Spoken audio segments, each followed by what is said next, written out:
নিবাস দাস, বাবার নাম সনফ লেট শুক্লাল দাস, বাড়ি মুরাবাড়ি। সে আমাদের এনডিপিএস কেস নাম্বার 5/2024-এ ওয়ান্টেড ছিল। তো আজকে আমরা একটা সিক্রেট ইনফরমেশনের ভিত্তিতে আমরা মুরাবাড়িতে রেড করেছি। তাকে একটা জায়গাতে আমরা ধরতে পেরেছি। তো আজকে আমরা তাকে অ্যারেস্ট করেছি, কালকে কোর্টে ফরওয়ার্ড করব। মানে সে কি ব্যবসা করতো? সে ব্রাউন সুগার ব্যবসা করতো। তার নাম নিবাস দাস। তার বিরুদ্ধে কি মামলা নেওয়া হয়েছে?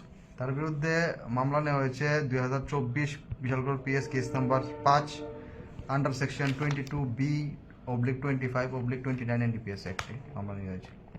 তাকে কবে কোর্টে তোলা হবে? তাকে আগামীকাল করতে তোলা হবে।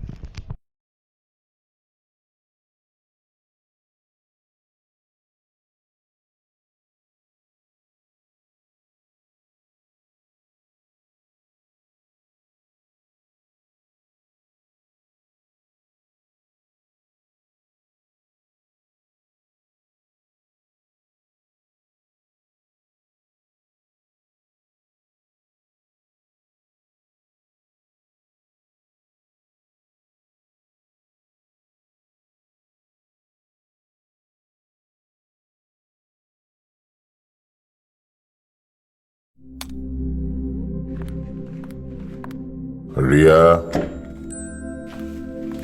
ডাকছিলে বাবা? কতদিনের রিলেশন? বছর 5 হবে। কেন? একবার জানালি না? সম্পর্কটা তো আমার, বিয়েটাও আমার, পছন্দও আমার। তোমার জানার প্রয়োজন এবার তো জানলে।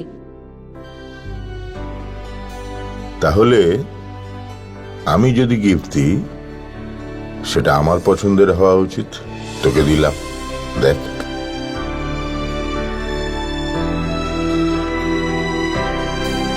বাবা, 7 দিন ধরে অরিজিতের প্রোফাইল অবজার্ভ করছি। Good choice. তোমারও।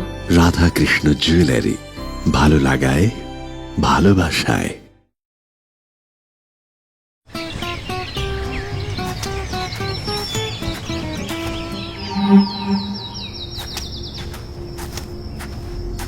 এই, তুমি দ্বিজেন্দার মেয়ে না? শুনলাম তুমি নাকি বিদেশ থেকে ইঞ্জিনিয়ারিং পড়ে এসছো। তা তোমাদের সঙ্গে যে প্রতারণা হচ্ছে সেটা বুঝতে পারছে না? আঙ্কেল কিছু বুঝতে পারলাম না, কি বলছেন? সেদিন তোমাদের বাড়ির সামনে দিয়ে আসছিলাম, তোমাদের বাড়ির কাজ ধরেছো। তা কেমন হয়েছে দেখতে গিয়ে দেখলাম। শুধু তাই নয়, যাদের দিয়ে কাজ করাচ্ছ তারা সিমেন্টটাও এক্সপায়ারি ব্যবহার করছে। আর এইভাবে যদি কাজ চলতে থাকে দেখবে তোমাদের বাড়ি 2 বছরের মধ্যে ভেঙে পড়বে। তাহলে আজকে আমি বাবার সাথে কথা বলছি, তোমার ফোন নাম্বারটা দাও। লিখে নাও। আরে রঞ্জন, মেয়ের কাছ থেকে তো সবই শুনলাম, কিন্তু আমি তো কাজটা ধরে ফেলেছি। হ্যাঁ, এখন কি করব, কোথায় যাব, কিছুই তো বুঝতে পারছি না। কেন? ড্রিম কনস্ট্রাকশন আছে তো। গত 5 বছর ধরে ত্রিপুরার সব বড় বড় কাজ ওরাই করছে। আর দ্বিজেন্দা বাকিদের মতো ওরা শুধু নিজের লাভের কথাই চিন্তা করে না। আমি ঠিকানা দিচ্ছি, তুমি আজই ওদের সঙ্গে যোগাযোগ করো। ওকে ওকে ওকে ওকে।